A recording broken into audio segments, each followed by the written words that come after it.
Muy buenas tardes con todos, público que nos acompaña desde las diferentes regiones del Perú.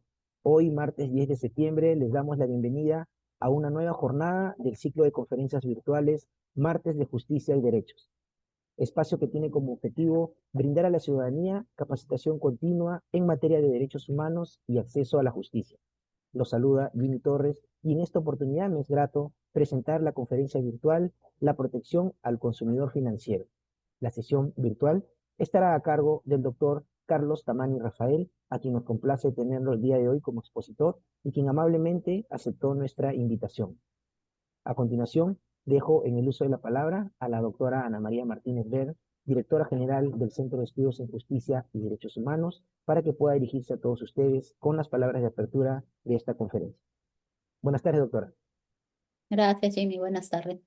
Muy buenas tardes con todos y todas, abogados, servidores públicos, estudiantes universitarios, público en general de diferentes regiones del Perú que nos acompañan todos los martes. En mi calidad de directora general del Centro de Estudios en Justicia y Derechos Humanos, es un placer saludarlos en este evento académico de los martes de Justicia y Derechos, cuyo objetivo es contribuir con la capacitación continua de todos ustedes, abogados, estudiantes, servidores públicos y ciudadanía en general, así como también analizar la legislación, jurisprudencia y doctrina. En esta ocasión les brindo las palabras de apertura de esta conferencia, como bien lo dijo Jimmy, denominado La protección al consumidor financiero, y cuya disertación estará a cargo de nuestro invitado especial, que es el doctor Carlos Tamani Rafael, a quien agradecemos por aceptar esta invitación en este espacio académico. El doctor Carlos Tamani es docente universitario y también es integrante del equipo técnico de conmemoración de los 40 años del Código Civil. En esta presente conferencia se va a abordar un tema muy importante de actualidad, que justamente es la protección al consumidor de servicios bancarios. En el ámbito de la realización de operaciones fraudulentas, se realizará un análisis acerca de la responsabilidad en casos de operaciones efectuadas con una tarjeta de crédito, con o sin presencia del usuario, resaltando cómo es que en diferentes escenarios se visibiliza un déficit de protección al consumidor. Por ejemplo, en casos donde se realizan clonación de tarjetas o estafas en el acceso de datos a los usuarios.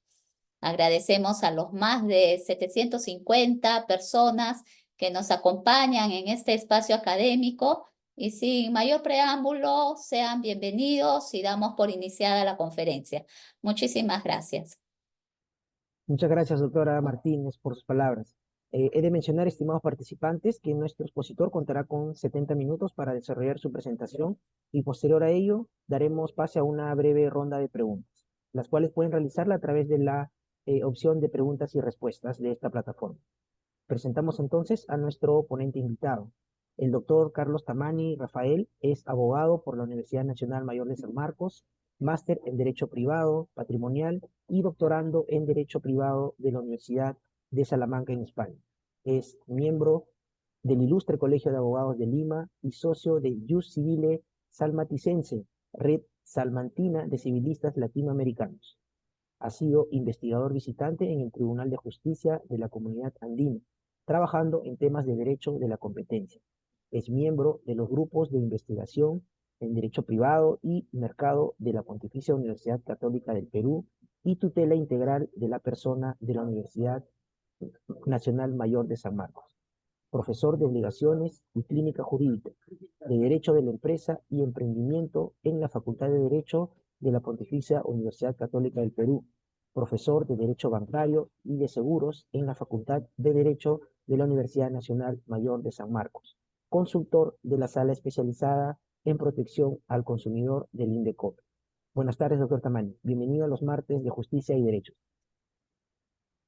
Muy buenas tardes con todos, con todas. Primero, mi agradecimiento a la doctora Ana María Martínez, por intermedio de ella también al señor ministro que dirige este sector y, bueno, en general a la organización del ministerio y en general, digamos que siempre demuestra este ímpetu e interés en las cuestiones académicas y de capacitación para el espacio jurídico nacional, ¿no? Siendo siempre un referente importante. Así que en ese marco, digamos, mi agradecimiento por esta inclusión en este espacio en el que voy a tratar de compartir en el tiempo que se me ha brindado algunas ideas en torno a la temática de la protección al consumidor financiero. Si se me escucha correctamente y se puede ver mi pantalla, ¿no?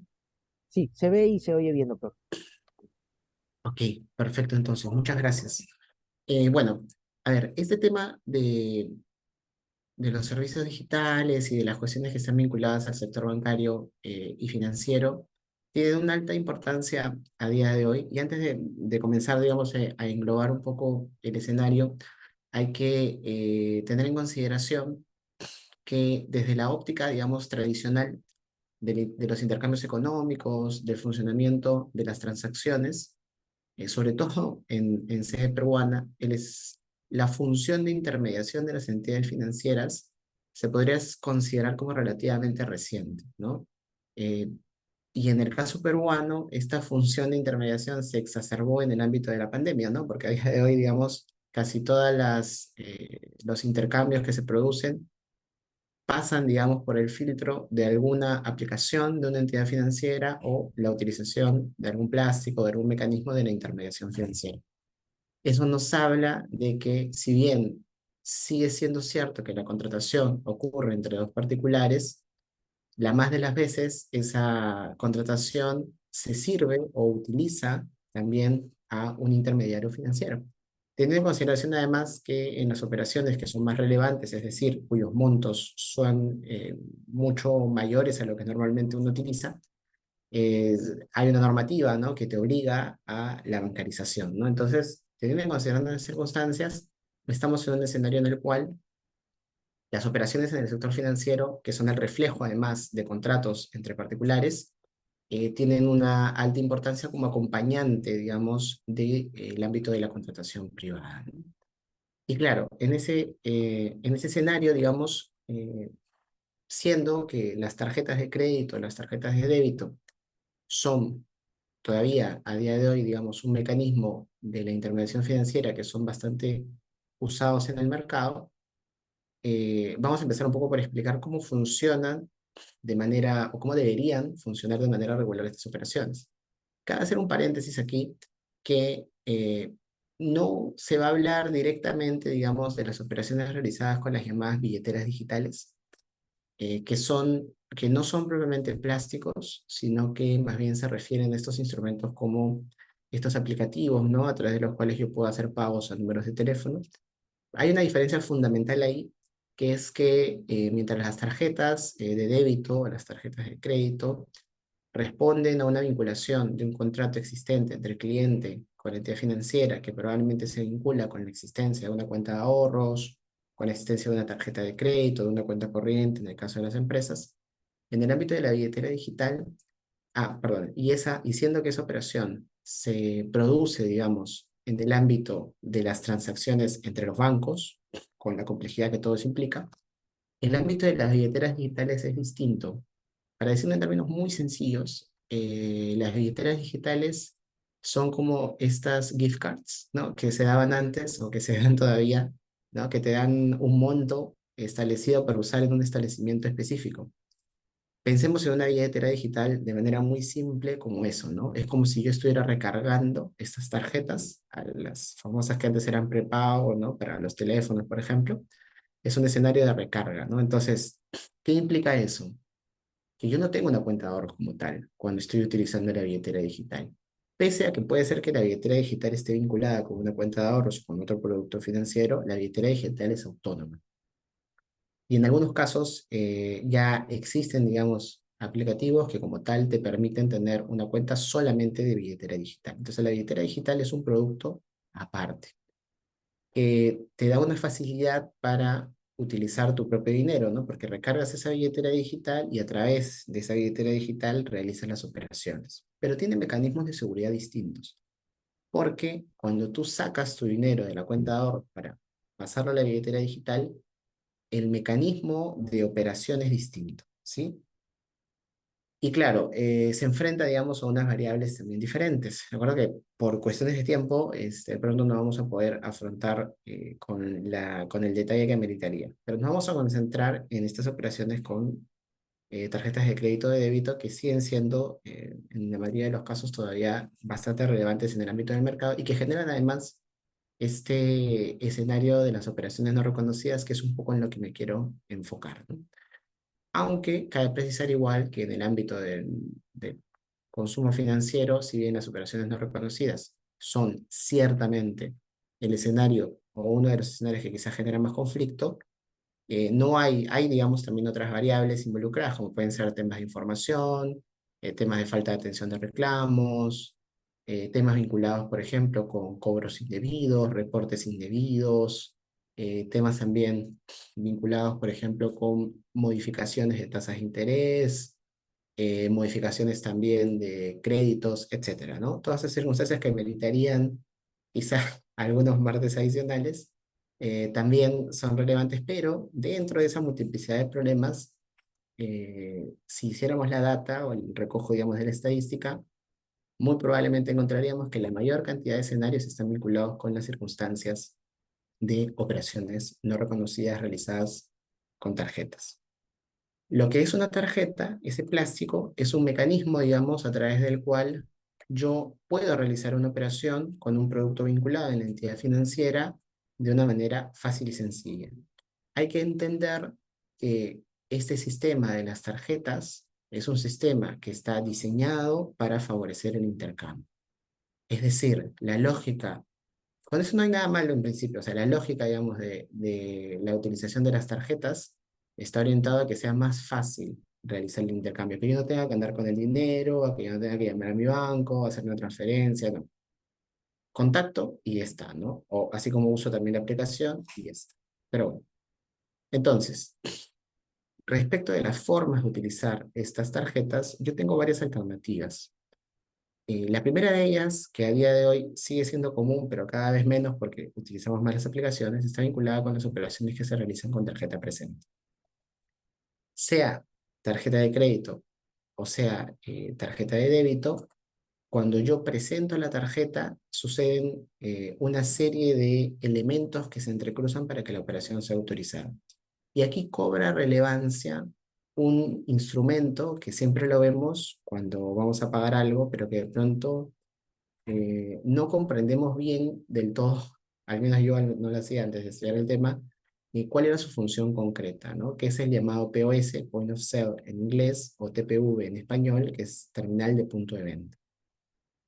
Ese terminal de punto de venta es esa cajita que se suele ver, ahora más chiquita cada vez, es un instrumento a través del cual tanto la entidad financiera del banco, del comercio en el que estás contratando, o del banco del cliente pueden verificar los datos de seguridad y la existencia de fondos en la tarjeta que está siendo pasada por ese terminal. ¿Qué es lo que sucede, no? Entonces, yo, cuando voy a consumir en un establecimiento y accedo con mi tarjeta, voy a pasar mi tarjeta por ese point of sale, ¿no? Ese llamado POS. La otra posibilidad con las tarjetas presentes es que las operaciones sean realizadas a través de ventanillas.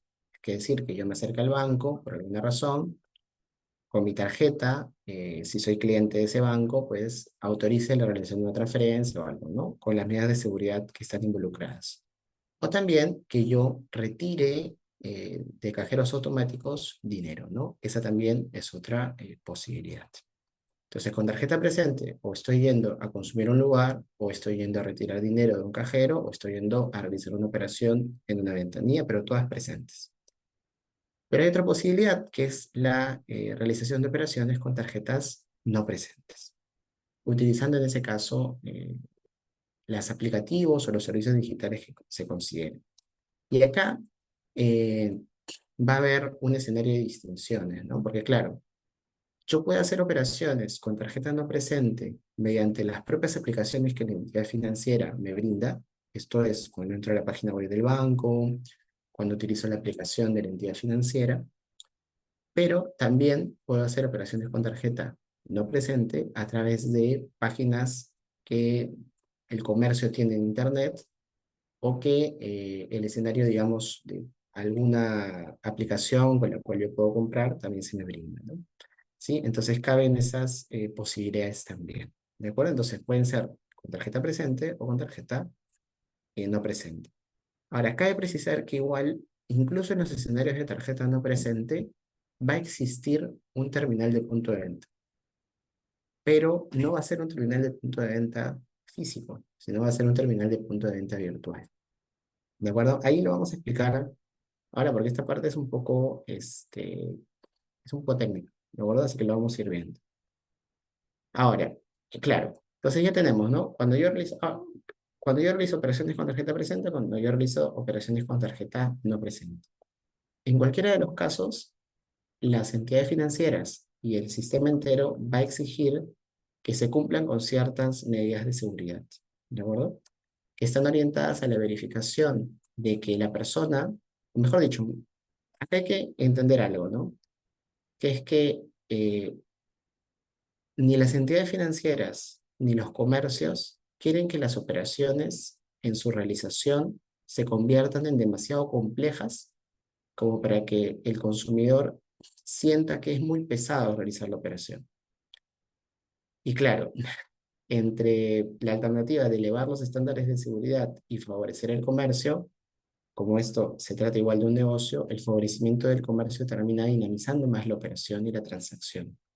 Por lo tanto, los mecanismos de seguridad no están orientados a verificar que sea la persona titular del producto la que realice la operación, sino están orientados más bien a verificar que los datos sensibles, los datos de seguridad que están vinculados con la tarjeta, sean utilizados para autorizar la operación.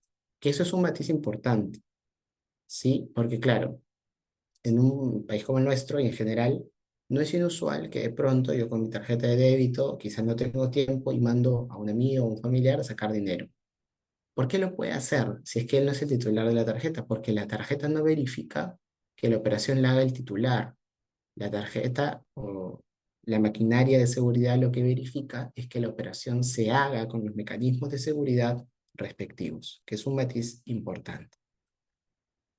Ahora, entonces, en el caso de operaciones con tarjeta presente, si estamos en el escenario de que es una tarjeta de crédito y esto de manera bastante simplificada, al momento en el que yo esa tarjeta de crédito la paso, digamos, por este terminal de punto de venta, si se valida que efectivamente tengo fondos y hay la coincidencia con las medidas de seguridad que se pueden requerir de ahí, que se están vinculadas con el ingreso de alguna clave, se me va a pedir igual se me va a pedir igual que yo consigne en el voucher que se emita un número de DNI y que lo firme. Sí, esta es una variable de seguridad que se vincula, digamos, es una particularidad, además deben saber de nuestra regulación, porque cuando uno sale, digamos, fuera del país y tiene que realizar operaciones con tarjeta de crédito, nadie te pide eso, ¿no? Es una medida de seguridad particular, pero es una medida de seguridad relevante que incluso a efectos de la posibilidad de desconocer la realización de una operación va a implicar la necesidad de que el banco muestre ese voucher en el cual aparezca la firma del presunto titular, porque ahí sí se va a dar una verificación que está orientada a asegurar que el titular de la tarjeta de crédito es el que efectivamente ha realizado la operación en atención a la firma que se ha colocado. Aunque cabe precisar, igual adelantar un poco, que sí se han dado escenarios en los cuales, por ejemplo, una persona que tenía ya el plástico realiza un cambio en el nombre que aparece en la tarjeta de crédito, ¿no? De pronto ahí dice Juan Pérez y le coloca Juan Domínguez, ¿no? Por decir cualquier cosa. Y inventa un DNI que acompañe a ese Juan Domínguez. Entonces, en ese escenario, evidentemente, el comercio no tiene forma de saber que el DNI que se le está mostrando es falso, ni que el nombre que aparece ahí no corresponde con el verdadero titular de la tarjeta, ¿no? Que sería un escenario, por ejemplo, de una estafa bastante elaborada, ¿no? Pero eso también es posible y ahí, claro, se rompe, digamos, este escenario que les estoy diciendo de la verificación. Pero bueno, En líneas generales, lo regular sería que tú autorizas con la medida de seguridad que está involucrada con el ingreso, probablemente de alguna clave o alguna medida de seguridad adicional, la firma y el ingreso del documento. Y en las tarjetas de débito sigue siendo hasta ahora el ingreso de la clave. Ahora, claro, ustedes que definitivamente deben realizar operaciones, les va a surgir la duda de, pero hay algunas operaciones en las cuales yo las realizo y no me pide nada. No me pide firma, no me pide clave. Esas operaciones son operaciones que se conocen como micropagos. La ley, y lo vamos a ver más adelante, el reglamento de tarjetas de crédito y débito, establece lo que se conoce como operaciones de micropago. ¿Qué son estas operaciones de micropago? Son operaciones en las cuales, si bien se produce, digamos, la realización de la operación con el paso de la tarjeta, la no exigencia de esa medida de seguridad adicional implica que ante un eventual rechazo de esa transacción, la entidad financiera tendrá que hacerse responsable. Ahora lo vamos a ver, pero eso también se enmarca en el ámbito de lo que el propio reglamento ha establecido o ha previsto, ¿no? En los casos de en atención a las medidas de seguridad posibles.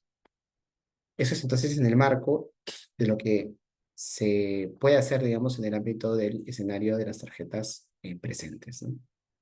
Ahora, en el caso de las tarjetas no presentes, te va a pedir, estas son medidas, se llaman medidas de seguridad, pero en realidad son datos, ¿sí? Son datos que aparecen en la tarjeta y son datos además que son visibles. ¿A qué me refiero con esto? Que claro, tanto en tarjetas de crédito y débito, la medida de seguridad va a ser similar. Te va a pedir que consignes el número de tarjeta, que es visible, que consignes la fecha de vencimiento y el CBV o CBV2, dependiendo de la marca de la tarjeta.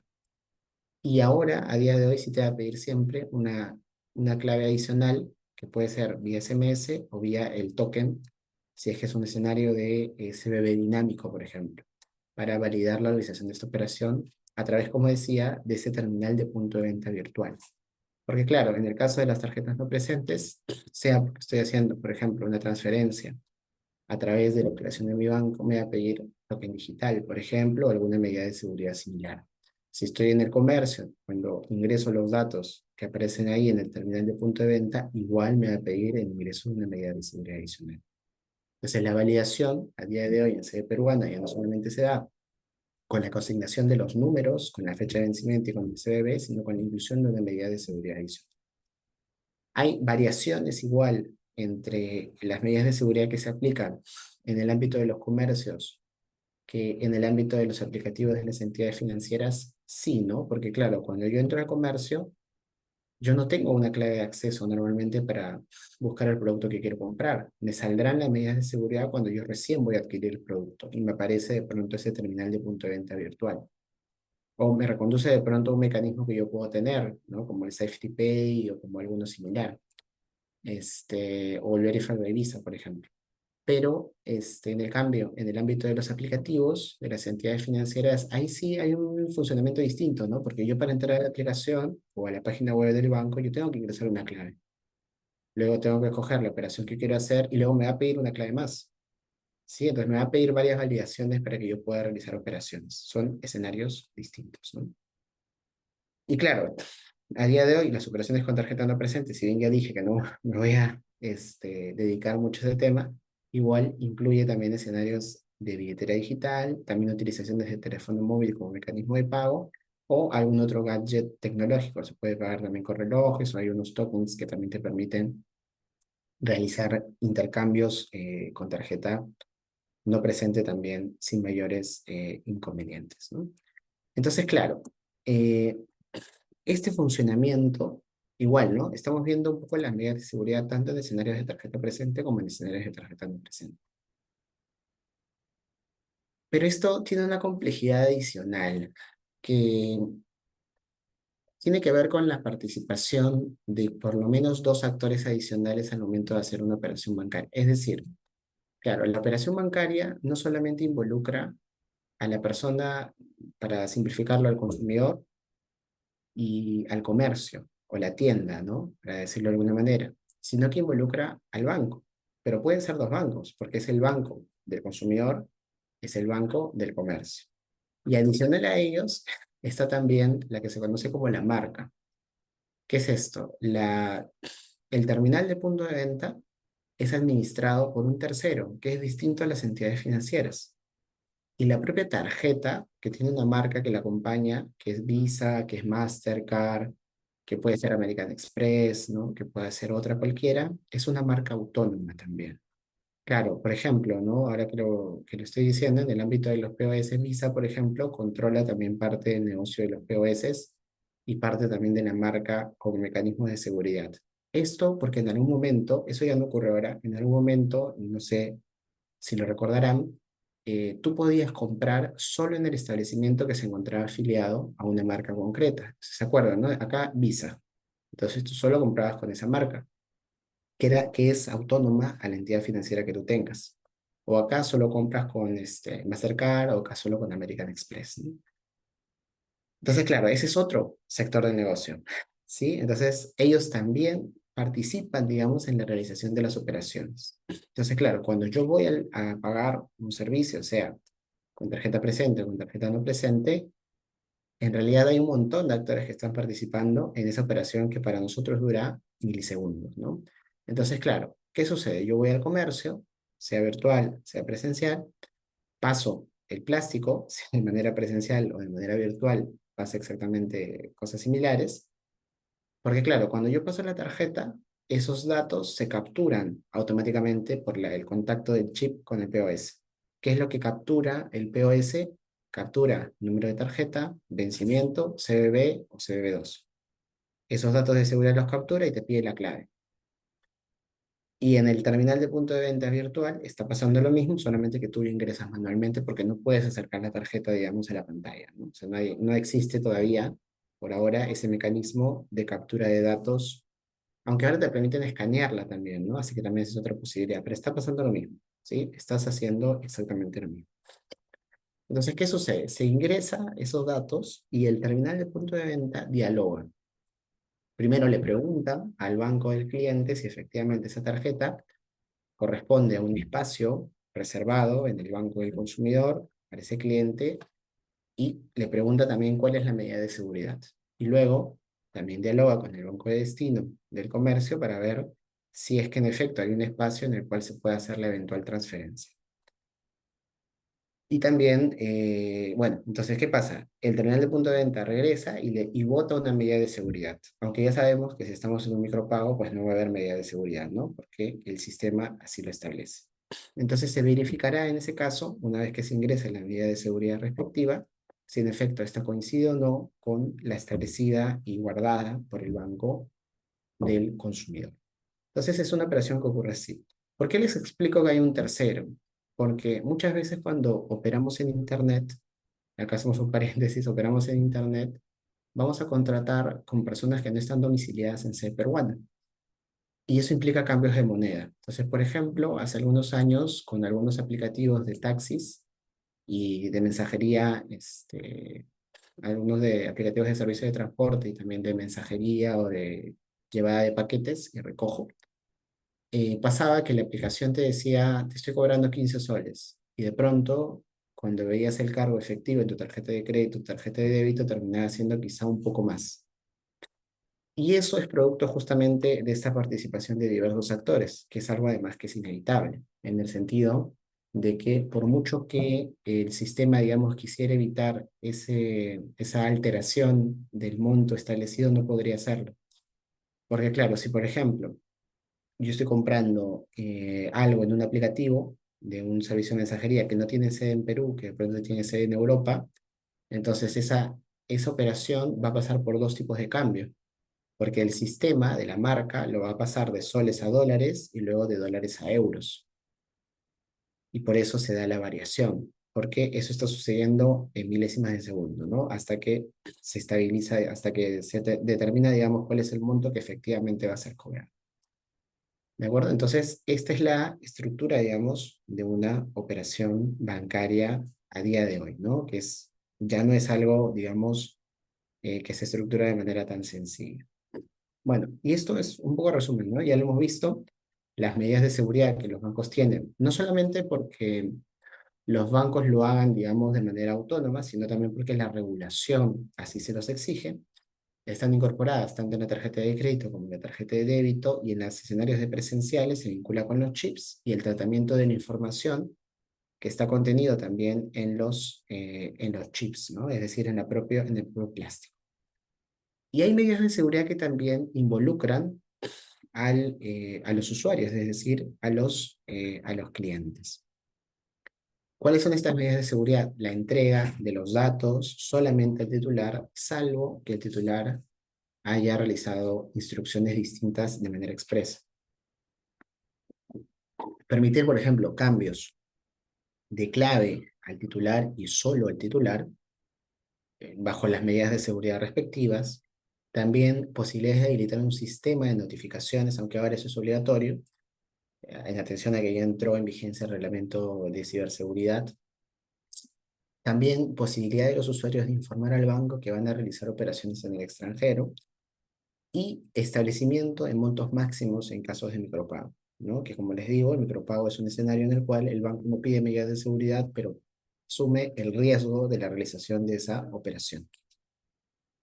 ¿Sí? Que sí viene a ser, digamos, un escenario peculiar, ¿no? Otras medidas de seguridad que los bancos también realizan o que tienen a su cargo son las vinculadas al llamado monitoreo de las operaciones. ¿Qué pasa? El reglamento de tarjetas de crédito y débito ha establecido que las entidades financieras deben tener en consideración al momento de autorizar o validar las operaciones que se realizan con nuestros productos, nuestro historial de consumo. Y esto ha sido o es materia de diversos pronunciamientos del INDECOPI, por ejemplo, vinculados con la manera en la que se entiende el establecimiento, digamos, de estos patrones, ¿no?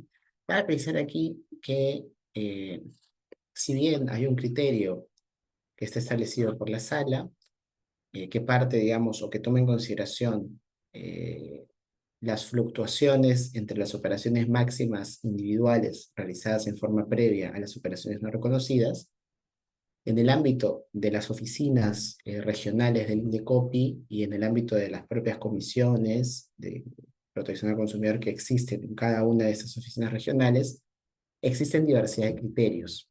Eso enfrenta al consumidor y a las propias entidades financieras a que, a efectos de evaluar un caso vinculado con operaciones no reconocidas, no solamente deban tener en consideración el criterio de la entidad nacional, que es la sala, sino también deben tener en cuenta el criterio de las comisiones, porque, como se sabe, no solamente hay un escenario de competencia, digamos, vinculado nacional, sino que hay una competencia también vinculada con los llamados órganos resolutivos de procedimientos sumarísimos, que van a terminar sí o sí y únicamente en las comisiones.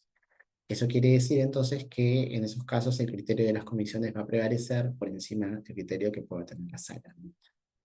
Y eso implica que, si bien la normativa establece un criterio referido de alguna manera a cómo se entiende la inusualidad, no existe claridad respecto, porque la normativa no lo dice además, a cuál es en concreto ese criterio, ¿no? Es decir, la normativa no te dice va a ser inusual una operación que supera el 10%. No hay un criterio que objetivamente haya sido establecido por la norma. Eso ha sido suplido por el escenario de los pronunciamientos de la administración, ¿no?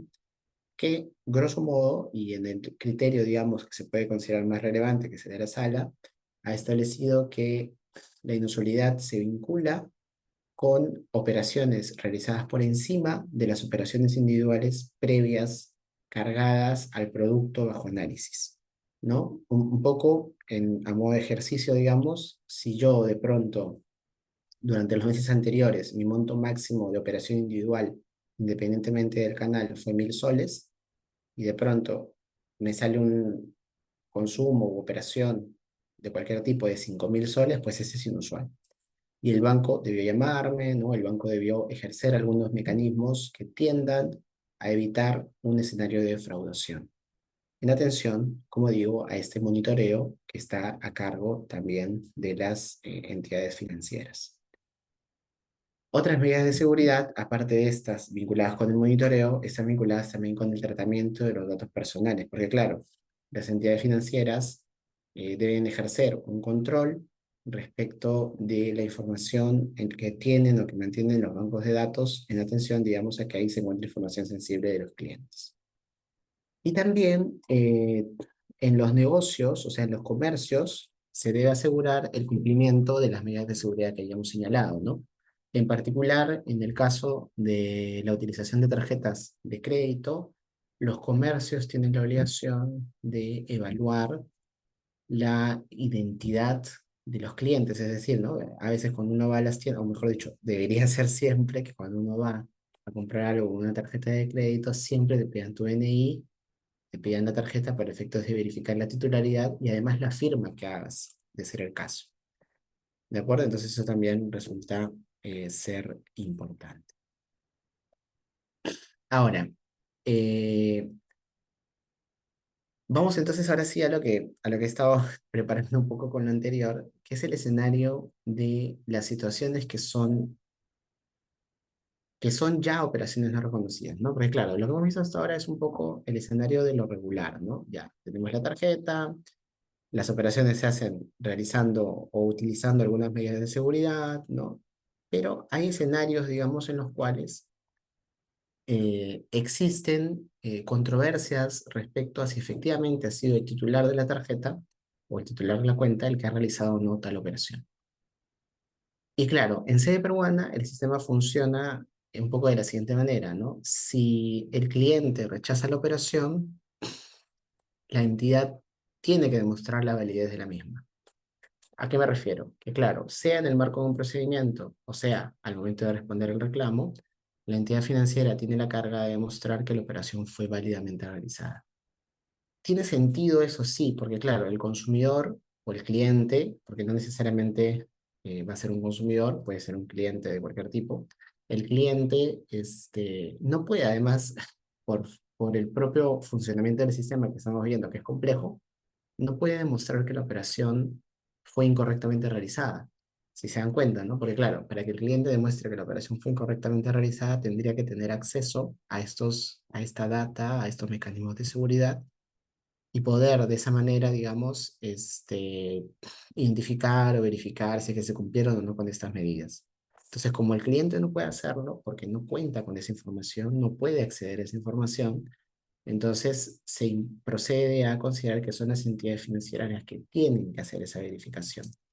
¿De acuerdo? Entonces, en principio, cuando yo rechazo una operación, son las entidades financieras las que deben demostrar la validez de la realización de estas transacciones.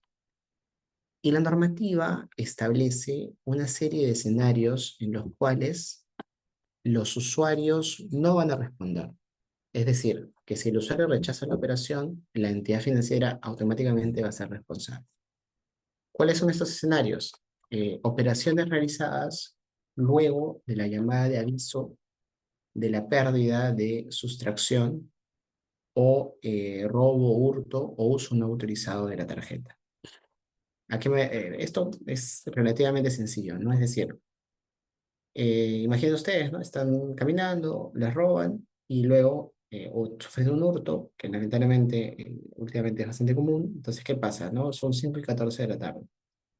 Si ustedes avisan 5:16, hacen la llamada y bloquean la tarjeta, y hay una operación que se realiza 5:25, entonces esa operación de 5:25 no se las pueden cargar a ustedes, digamos. Por fuerza, esa operación va a tener que ser asumida por la entidad financiera, porque se dio posterior al aviso de la pérdida de sustracción, robo, hurto o uso no autorizado, o sea, el bloqueo, ¿no? Que es el mecanismo usual a través del cual tú avisas. ¿Cuál es el asunto con eso? Que no toma en cuenta esa... Puede haber un problema acá, que es que puede ocurrir, que es algo que la normativa no toma en consideración, que de pronto tú no tengas, digamos, la posibilidad de acceder a un medio de comunicación de manera instantánea. Entonces, claro, ¿qué pasa, por ejemplo, ¿no? Si tú no pudiste avisar, porque producto del robo, imagino que haya sido un robo con violencia, tú quedaste internado u hospitalizado. Entonces, de pronto no vas a poder avisar y la normativa no toma en consideración ese escenario. ¿no? No lo toma en consideración, simplemente es un escenario súper objetivo en el cual si no pudiste avisar, entonces automáticamente ya no va a haber ese reconocimiento, ¿no? Eso bueno. Pero en principio es necesario entonces avisar y si se realiza alguna operación luego del aviso, el banco siempre será responsable y el usuario nunca será cargo. ¿Cuál es ese otro escenario? Cuando no existan mecanismos para alertar al banco de la sustracción o pérdida de la tarjeta. ¿Qué quiere decir eso? Que yo pueda demostrar que, por ejemplo, me ocurrió el robo ahora, que yo intenté llamar y que la central no funcionaba. O que simplemente no tenía central de pronto. ¿De acuerdo? Entonces, si yo puedo demostrar que la entidad financiera en un momento dado no contaba con un mecanismo para poder alertar de la existencia de una operación no reconocida, entonces automáticamente la entidad financiera tendrá que responder. Igual es un escenario raro, ¿no? Igual que el primero. Lo otro es cuando exista clonación. ¿Qué es la clonación? La clonación se supone que es cuando tu plástico, o sea, la tarjeta, sea de crédito o débito, se replican los datos que aparecen en la tarjeta. Yo me atrevería a decir que esto a día de hoy no ocurre, porque desde que se cambió el mecanismo de seguridad por el chip, es muy difícil clonar la tarjeta porque efectivamente ese mecanismo de seguridad del chip eleva, ¿no? el estándar y hace prácticamente imposible la realización de una clonación como tal. Además, diría que por los tipos de estafa que existen, la clonación no es tan útil, ¿no? Yo, como lo hemos visto, desde las medidas de seguridad, me bastaría con tener el celular y la tarjeta, o ni siquiera la tarjeta, solamente el celular de una persona para poder realizar operaciones no reconocidas de manera fraudulenta, digamos, ¿no? O sea, no necesito clonar o hacer toda esa operación de la clonación para poder generar un escenario de estafa, ¿no? Parece que no es una de las vías, digamos, más sencillas. Entonces, bueno, pero si hubiera el escenario de clonación, el banco sería totalmente responsable, porque se supone que las medidas de seguridad de las cuales venimos hablando están orientadas a que justamente esa circunstancia sea imposible. ¿Qué más? Bueno, funcionamiento defectuoso de canales o sistemas para la realización de operaciones. Va en la misma línea de lo que hemos dicho, ¿no? Si yo logro demostrar que de pronto no había forma de avisarle al banco de que me habían robado, pues ya está, ¿no? El banco tendrá que responder por todo lo que yo he sufrido.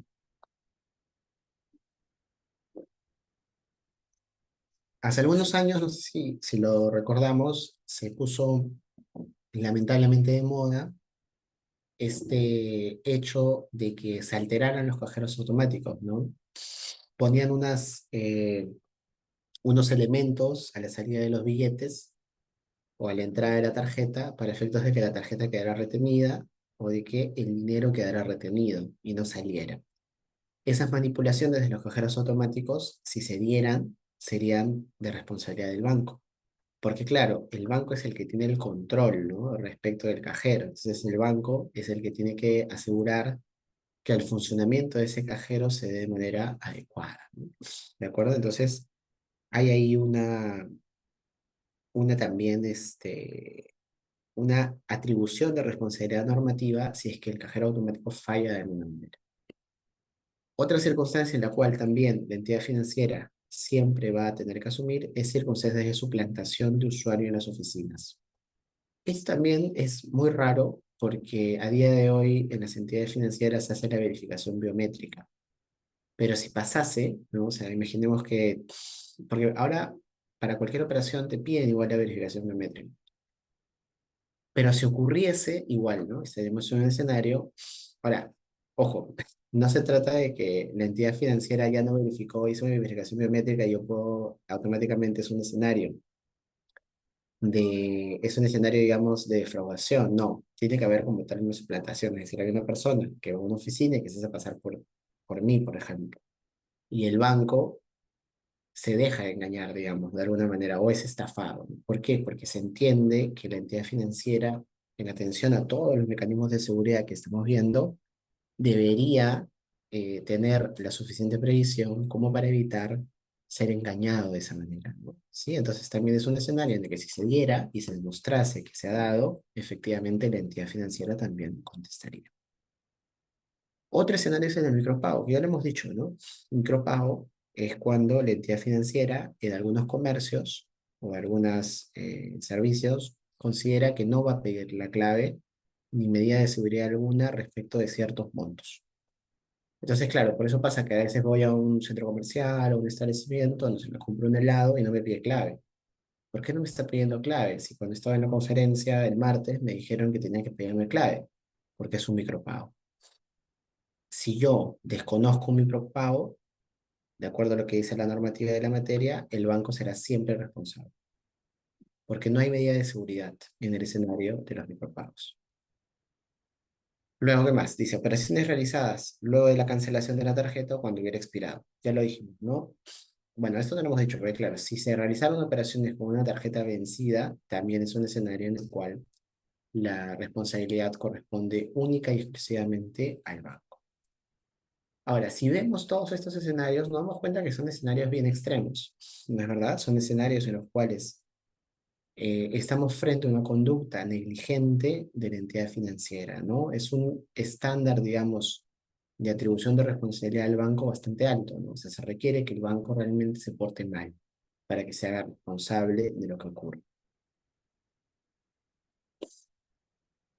Y claro, si esto, o sea, la normativa te dice esto y te colocan las medidas de seguridad, ¿no? Pero si lo aterrizamos un poco con el escenario de lo que ocurre realmente en el día a día, vamos a ver que hay muchas circunstancias que no están contempladas directamente en la normativa, ¿no? Claro, ahora con el reglamento de ciberseguridad se han buscado solucionar algunas cosas con el aumento de las medidas de seguridad, pero creo que esto igual sigue siendo válido, ¿no? Entonces, del lado del banco responde siempre que sus medidas de seguridad fallen, siempre que se encuentre en alguno de los escenarios que ya hemos precisado, ¿no? Entonces, infiltración en sus sistemas, que es raro, operaciones realizadas luego de bloqueo, que es más raro, micropago, escenarios de inusualidad o patrón de fraude, el banco siempre va a responder en atención a lo que ya hemos precisado previamente.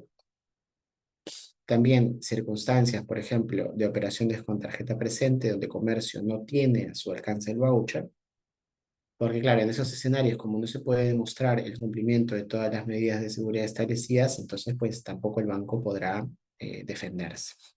Y bueno, en general, el banco va a responder cuando no pueda atender a las medidas de seguridad, es decir, no pueda demostrar que cumplió con las medidas de seguridad que hemos ido precisando. Por eso la importancia del detalle, ¿no? Si el banco no puede demostrar que cumplió, entonces automáticamente es responsable. Pero claro, también, y esto no está en la norma, pero esto es algo que se puede extraer, digamos, o sea, que es que el consumidor tiene escenarios de responsabilidad. Claro, si el consumidor pierde la tarjeta y por alguna razón no avisa, y se realizan operaciones con esa tarjeta que ha perdido y respecto a la cual no dio aviso, entonces automáticamente el consumidor es responsable por todas esas transacciones. Ojo, con pérdida también puede ser robo, ¿sí? Cabe la posibilidad. Porque claro, salvo, ¿no? Eso, salvo que el banco esté en un escenario de inusualidad o en un escenario de falta de medidas de seguridad. ¿Por qué? Porque se entiende que el consumidor ha sido negligente en el manejo y a pesar de la normativa, entiende que el consumidor no ha cumplido con con las medidas de seguridad a su cargo. Es decir, no ha cumplido con atender, digamos, a salvaguardar el producto que ha contratado de manera adecuada, ¿no? Pérdida de tarjeta e imposibilidad de avisar, lo que decía, ¿no? Puede ser que me hayan robado la tarjeta, me la hayan hurtado y de pronto, en el escenario de un robo, yo no haya podido, por un tema quizá que escapa a mi voluntad, avisar. Igual voy a ser responsable si es que las operaciones se dieron con las medidas de seguridad. Cabe precisar, adelantándome al punto 4, que a día de hoy también, lamentablemente, se ha hecho común esta modalidad de condicionarte a brindar los datos de seguridad de las tarjetas, ¿no? Es decir, que la persona, el titular, de pronto, de alguna forma, fraudulenta, evidentemente, estas personas que realizan las defraudaciones obtengan un POS y a través del POS realizan las operaciones. O con el celular de la persona y la persona se empiezan a autorizar diferentes transacciones.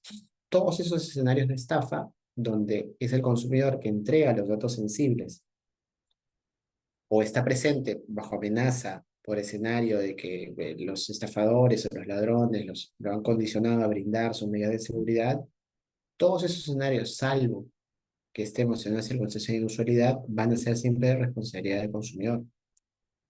Porque la normativa no ha establecido que frente a circunstancias de robo o violencia, el consumidor quede exonerado de responsabilidad y el banco automáticamente se convierte en responsable. Y claro, tiene un poco de sentido, ¿no? Porque ¿por qué el banco debería ser responsable por la conducta delictiva de estas personas que están obligándote a brindar tus claves? Porque ahí no es una falla de seguridad del banco. El banco realmente está cumpliendo, ¿no? Sino que hay unas personas que te están confrontando, que te están obligando a entregar tu dinero, que es una cuestión distinta, ¿sí? Entonces ahí, digamos, no habría, digamos, una falla propiamente de la entidad financiera. Como tampoco no la hay cuando te roban la tarjeta y con los datos sensibles de la tarjeta se realizan las operaciones, pese a que tú no avisaste de pronto. Entonces, hay unos escenarios ahí curiosos. Y ahí viene el tema del phishing, justamente. El phishing es una circunstancia en la cual yo entro, digamos, a una página web en la creencia de que es una página web oficial, formal, y de pronto entrego mis datos siendo engañado y con esos datos se realizan operaciones. ¿Sí? Entonces, claro, este, en ese escenario se puede apreciar que también, ¿no? O sea, ¿por qué el banco nuevamente sería responsable de ese escenario en el cual es el propio consumidor el que ha sido engañado? Me parece ahí, por ejemplo, que habría que hacer una distinción, ¿no? De pronto, la entidad financiera, dándose cuenta de que quizá existe este problema de seguridad, podría tomar algunos mecanismos vinculados a desaparecer la página. Pero nuevamente es un escenario de estafa, es la conducta de un tercero. Es la conducta de un tercero que está estafando tanto a la entidad financiera como al consumidor, porque está generando un perjuicio en la imagen reputacional del banco también. Sí, entonces son escenarios límites, digamos. Y en esos casos, normalmente, salvo que estemos en alguno de los primeros supuestos, va a quedarse esa operación en la esfera del consumidor.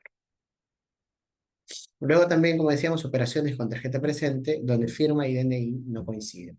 Esto que puede pasar, claro, a veces pasas el voucher, no firmaste de manera correcta, y luego en una verificación posterior se puede observar que de pronto la firma no coincide con la firma del DNI verdadero, o del DNI simplemente. Entonces, ahí también habrá un escenario en el que el consumidor,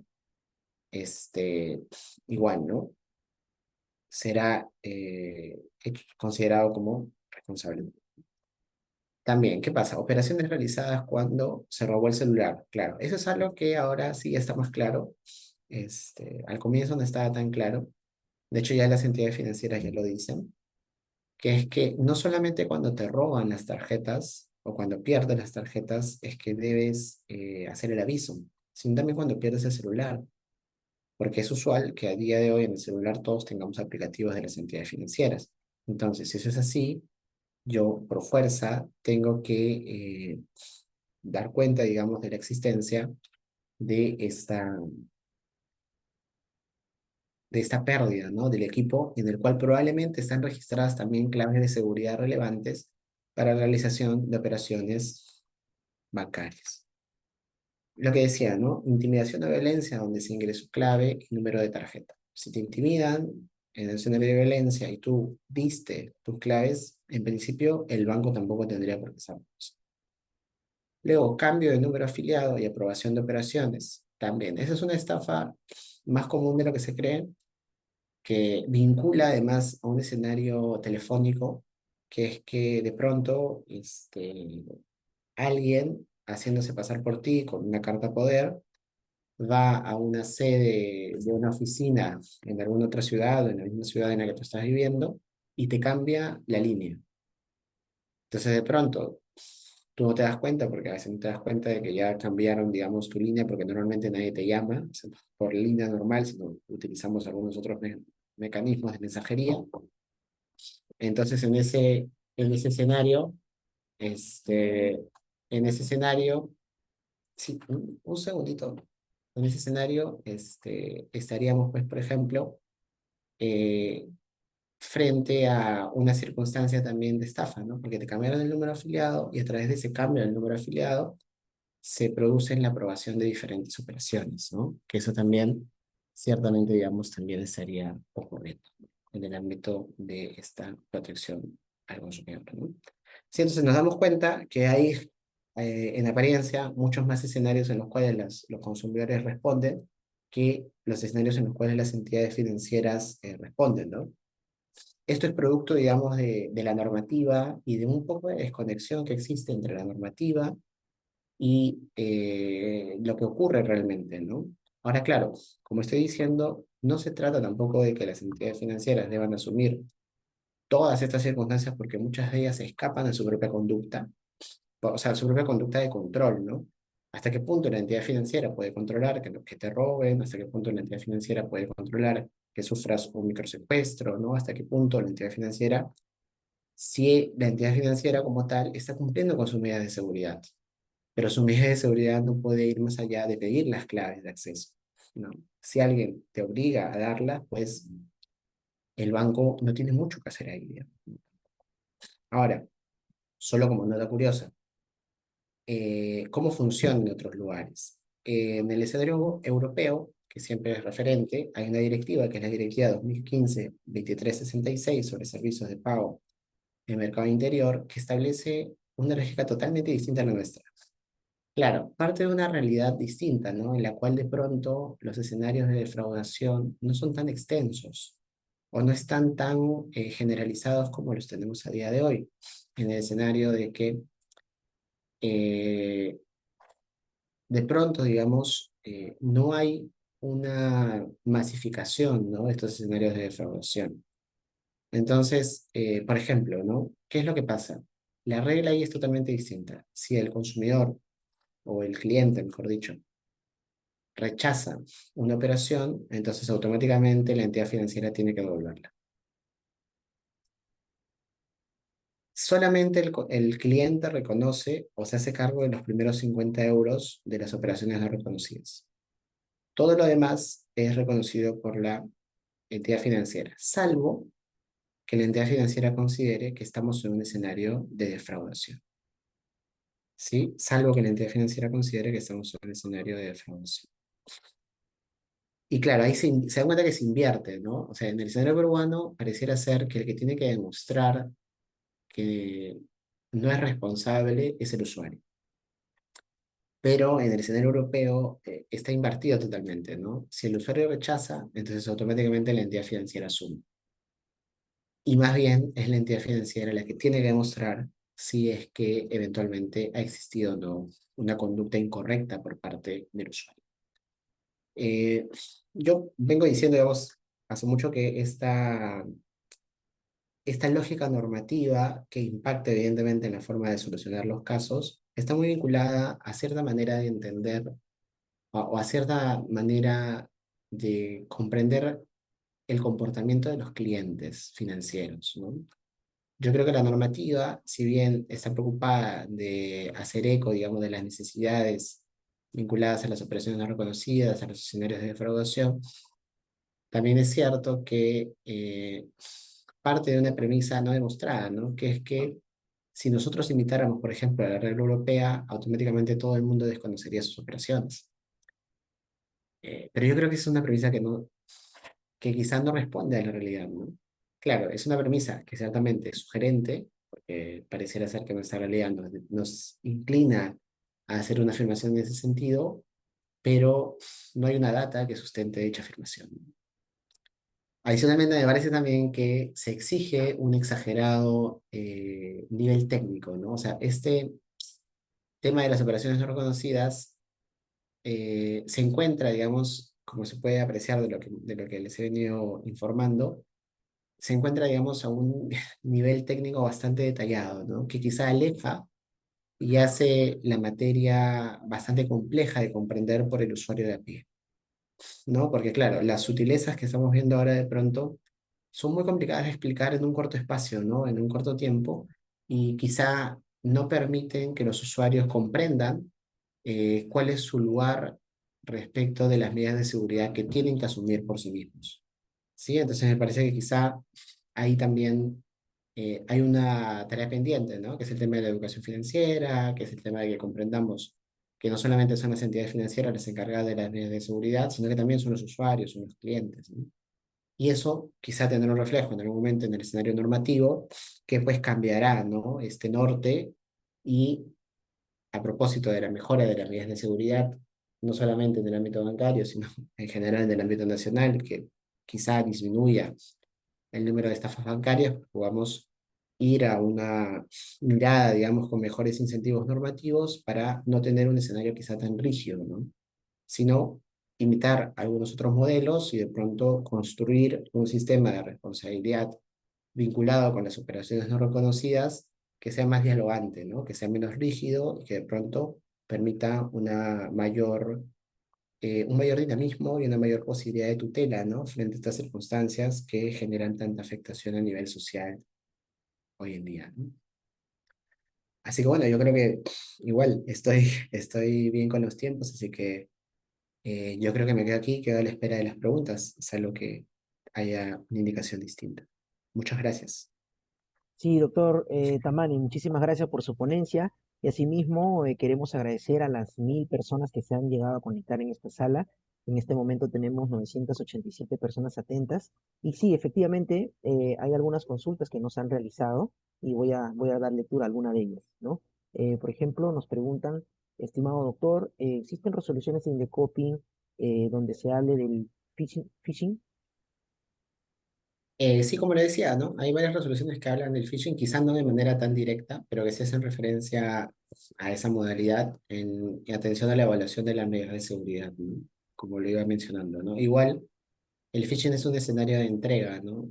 Como siempre, más allá de la modalidad de estafa, lo que se verifica es si efectivamente se cumplieron o no con las medidas de seguridad establecidas a nivel normativo. Si se cumplieron con esa medida de seguridad, pues la operación habrá sido realizada válidamente, ¿no? Independientemente de que efectivamente en el mundo, digamos, de lo real, haya existido un robo, ¿no? O un escenario de estafa. Gracias, doctor. Otra consulta es, ¿qué nos sugeriría usted, doctor, ante el escenario de la recepción de llamadas telefónicas con el tema de los préstamos preaprobados por parte de las entidades financieras? Eh, bueno, escapa un poco al tema, pero igual, de todas maneras, ese tema de llamadas no autorizadas, ahora hay una normativa mucho más rígida, digamos, respecto del evitar. Pero si se orienta un poco a preguntarse si puede ser una modalidad de estafa, eventualmente lo podría hacer, sí. Hay muchos casos vinculados con esto de la educación financiera que decía, hay muchos casos de personas que les hacen creer que tienen un préstamo prorrogado, descargan una aplicación en su celular y luego esa aplicación pues termina siendo un apoderamiento del equipo móvil y a través de eso se hacen operaciones, ¿no? Así que yo diría igual siempre tener cuidado con no brindar sus datos, ¿no? Creo que eso es lo más importante. Los datos sensibles de los productos financieros que ustedes tengan son solo de ustedes. Nunca ni las entidades financieras, ni nadie se los va a pedir, ¿no? Salvo que sea pues para un escenario defraudatorio, justamente. De acuerdo, doctor. Otra consulta es, ¿qué medios probatorios serían los idóneos para acreditar un consumo no reconocido por parte del consumidor? Como le decía, el consumidor no tiene carga probatoria en este caso, porque el consumidor no tiene acceso a la data. Entonces, lo que el consumidor hace es el cliente en general es rechazar la operación. El que tiene la carga de acreditar que ha ocurrido o que se ha realizado de manera válida la operación es la entidad financiera, ¿no? Y en ese escenario están los criterios que ya hemos comentado, ¿no? Mm, ok, doctor. Otra consulta es, bueno, en su opinión, ¿no? ¿Cuál sería el medio adecuado para poder denunciar una operación inusual? Eh, el conducto mediante una denuncia o acudir a Indecopi directamente? Bueno, depende de lo que se quiera conseguir, ¿no? Indecopy es la vía administrativa para la solución de estos tipos de conflicto y efectivamente, si lo que se busca es obtener una solución relativamente rápida, la vía es Indecopy. El tema de la policía está vinculado sobre todo a escenarios de aseguramiento, ¿no? Si, por ejemplo, la póliza del seguro de protección de tarjetas o de protección en general, que existen ahora muchos, te pide la presentación de una denuncia, pues hazlo, ¿no? Pero tiene que ver con eso. Más allá de que no se plantea la pregunta, pero de que la inusualidad podría estar vinculada con un hecho delictivo, en cuyo caso, evidentemente, tendría que ser denunciado, ¿no? Ok, este de aquí es bueno, es casi, es una consulta un poco amplia, ¿no? Es lo que le ha sucedido a un usuario. Em, Indica que tuvo un reclamo al banco con respecto a que uno de los cajeros no le entregó el dinero solicitado. Tenía acondicionado el plástico que no dejó retirar el dinero. Él pregunta, ¿existiría responsabilidad del banco por esta manipulación? ¿Y qué normativa podría de él ampararse para que pueda, en todo caso, ser devuelto ese dinero? Bueno, como decía, el problema ahí es probatorio, ¿no? Claro, entiendo, igual yo no tengo razones para discrepar de las afirmaciones, pero el asunto es cómo demuestran que efectivamente el cajero estaba manipulado, ¿no? De todas maneras, los cajeros electrónicos tienen o sea, nuevamente, ¿no? La caja de la prueba está del lado del banco, porque claro, yo desconozco el retiro y es el banco el que tiene que presentar lo que se conoce como una wincha auditora o journal también en algunos casos. Y es en esa wincha, en ese sistema, en la trama de la evaluación de esa wincha es de la que se puede ver qué efectivamente pasó al momento de la realización del retiro. Y ese medio probatorio pues se va a conseguir solamente en el marco de un procedimiento muy probablemente. Ujú. Ok, doctor. Eh, lo saludan, bueno, por la excelente ponencia, ¿no? Nos solicitan también, si fuera posible, doctor, que pueda compartir su material, que es de importancia también para los participantes. Quedo a usted, doctor, a su confirmación. Sí, Y, claro, pues la tienen ustedes, sí, no hay problema. bueno, otra consulta que nos hacen además es, ¿qué opinión tiene usted respecto al tema de los seguros de protección de las tarjetas de crédito o débito? Bueno, ahí hay que revisar bastante el tema de la póliza, ¿no? Y de las condiciones de cobertura establecidas, como en todo seguro, ¿no? Y en torno a eso tomar una decisión de adquisición. Los seguros en general son bastante buenos para disminuir los riesgos a los cuales nos enfrentamos en el día a día. Y ese seguro en particular, si se va a tomar, hay que ser consciente de los ámbitos de cobertura. Porque claro, no es que el seguro me roban o me pasa algo y el seguro me va a cubrir todo, no. Hay que ser conscientes de la revisión de la póliza, qué cosa es lo que me está cubriendo y qué cosa es lo que no se encuentra dentro de la cobertura para no generarse falsas expectativas, sobre todo, ¿no? Respecto de cuál es la utilidad del seguro. Yo diría ahí básicamente un tema de información, ¿no? Si van a contratar un seguro, sean muy conscientes de saber qué cosa es lo que está cubierto y qué no, para no tener luego malas experiencias. Doctor, gracias.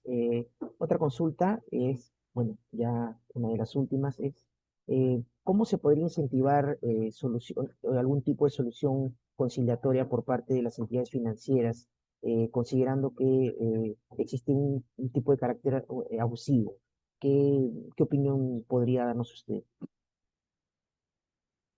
Bueno, como se sabe por estadística, digamos, las entidades financieras son, o mejor dicho, el sector financiero es uno de los más denunciados, uno de los que más casos de conflicto tiene. No necesariamente porque los bancos tengan una conducta incorrecta, sino por la gran cantidad de operaciones que se realizan en el día a día, lo que genera una gran cantidad también de operaciones que ocurren de manera indebida. Y claro, los escenarios lamentablemente, los escenarios de negociación en sede peruana no son tan fructíferos, al menos al comienzo.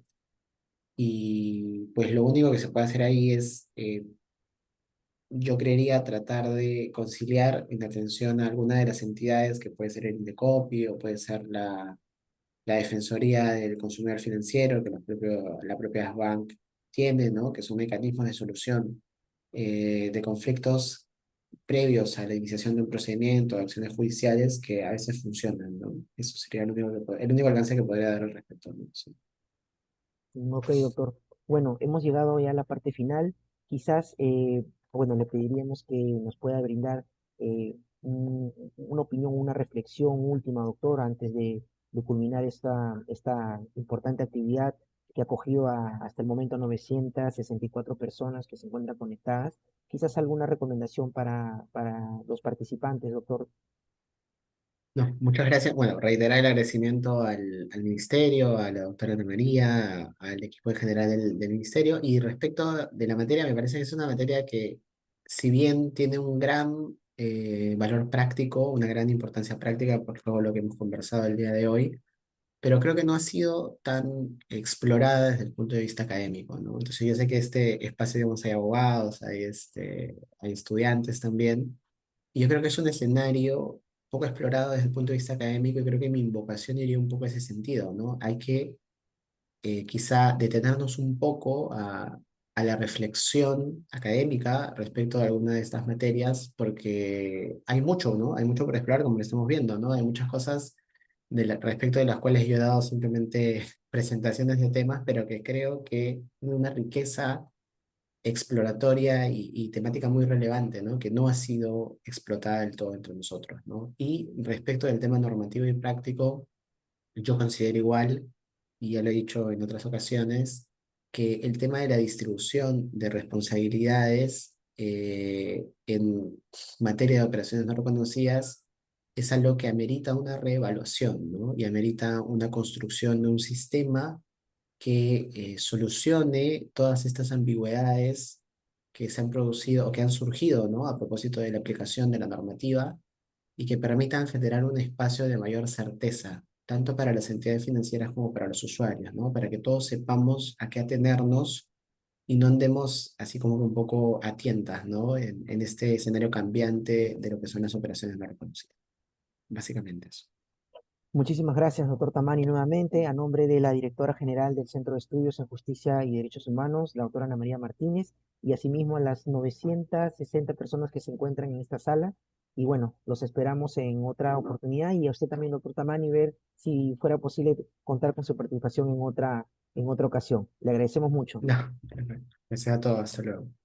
Gracias.